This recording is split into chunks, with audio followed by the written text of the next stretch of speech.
স্বাগতম।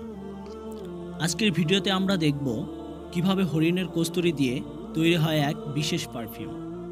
হরিণের কস্তুরী হলো একটি প্রাকৃতিক উপাদান যা বিশ্বের কিছু সেরা পারফিউমে ব্যবহার করা হয়। কস্তুরী একটি গার্টার রঙের সুগন্ধি পদার্থ যা মূলত হরিণের পেটের নিচে একটি বিশেষ থলিতে পাওয়া যায়।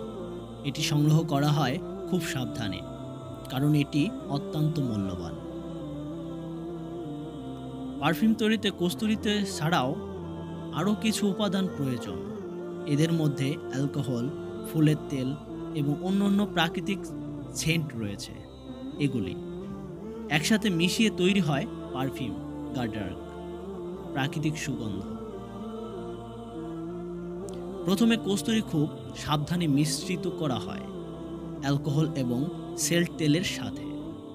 এই মিশ্রণটি অনেক দিন ধরে একসাথে রেখে দেয়া হয় যাতে সবার গন্ধ একত্রিত হয়ে যায়।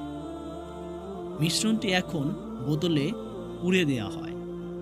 এরপরে এটি কিছুদিনের জন্য রেখে দেওয়া হয় যাতে সমস্ত উপাদান প্রাকৃতিকভাবে একে অপরের সাথে মিশে যায়। এখন আপনার পারফিউম প্রস্তুত। হরিণের কস্তুরী দিয়ে তৈরি হয় পারফিউম গার্ডার সুগন্ধ আপনাকে শান্তি ও প্রাকৃতিক এক অনুভূতি দেবে। এটি ব্যবহারে আপনি অনুভব করবেন এক অনন্য তাজাতা এবং প্রশান্তি। আশা করছি আজকের ভিডিওটি আপনাদের ভালো লেগেছে। হরিণের কস্তুরী নিয়ে এই পরিশ্রমী প্রক্রিয়া সম্পর্কে আরও জানতে আগ্রহী থাকলে কমেন্ট করুন, সাবস্ক্রাইব করতে ভুলবেন না এবং আরও ভিডিও পেতে আমাদের সাথেই থাকুন।